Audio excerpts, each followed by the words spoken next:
xuska 18 May sanad guuradii 25aad ee ka soo wareegtay goonistaagga Jamhuuriyadda Soomaaliland ayaa si weyn looga xusay xarunta gobolka Saaxil ee magaalada Berbera. Kumanaan dadweynaha shaqaalaha laamaha dowladda ururada iyo ciidamada kala duwan ee ka howlgala gobolka Saaxil ayaa maray jidadka waaweyn ee magaalada isla markaana ku tagay socod gaardisa fagaare loogu talagalay in lagala hadlo dadka. Ugu horreyn waxaa halkaasi ka hadlay gudoomiyaha guddida guddida munaasabadda 18 May Maxamed Cismaan Xaaji Axmed Indhabalac iyo maamulka degmada madaxda gobolka iyo maamulka degmada ay weheliyaan wafdi wasiirro oo hogaaminaya wasiirka ilaa mudabira waxaan soo waday hawl aan habeen iyo maalin iyo dhaar baa loo kala harin oo tacab iyo shaqo badan la geliyay waxaan leeyahay tacabkii waa aragtaan inta kadib waxaan kaloo hambalyo uga dirayaa hay'adaha dawladda ee la qaatay munaasabadan ay ka mid yihiin dekada iyo dawladda hoose oo qayb weyn ka qaadatay hadday noqon lahayd qurxinta magaalada iyo nadiifinta iyo hagaajinta iyo isku duubidkaba waxaan kaloo halkan ayagana mahadin ugu celinayaa dhammaan ganacsatada nagala qayb qaadatay 2016 May aynu u dabaaldegayno waxaynu imika sugnaaun waxa weeyaan aqoonsiga Jamhuuriyadda Soomaaliland oo sanadkan waxaynu arkaynaa mashaariicda inoo dhamaatay ama inoo socda baaxadda inta ilaaligii inaynu ku guuleysanay aan filaynay ayaa waxaa bisha horaanteedii waxaa heshiis hordhaca dowladda soo saxaxday anaan tegay magaalada Dubai heshiis maalgelin inta kada lagu sameeyo maalgelintaasoo maalgelin iyo maamul isku dhex jira in la wareejinayaa ma jirto waa la wada maamulayaa maalgelinta sida qaybadiisa horeba ku cad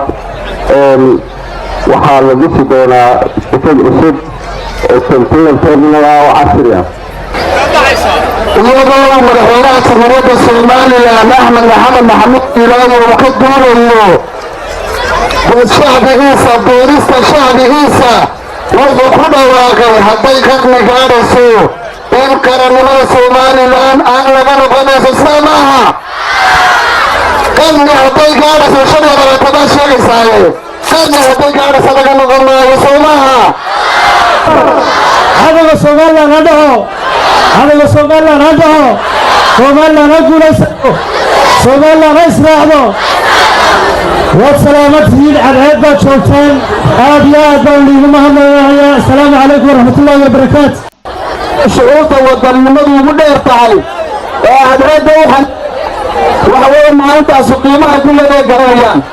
وحوالي المياه وشكل بعد يبقى على الطنانو صار بالينا وحي نبقى صلي ما يوقف مسؤول الأوريبا waxay taabteen heshiiska caalamiga ah ee ay xukuumaddu soo gashay waxa nasiib u yeesheen goobjoog ka ahaado iyo ajaanib ka shaqeeya dekada oo kaliya maaha waxa weeyaan sideed mashruuc oo kale ayaa ku lifaaqan hadday tahay suuqii xorta ahaa hadday tahay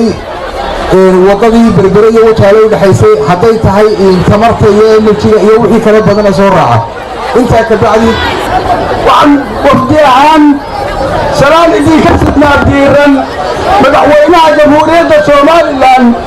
مدير أحمد محمد محمود سيلاني ودولة كيمين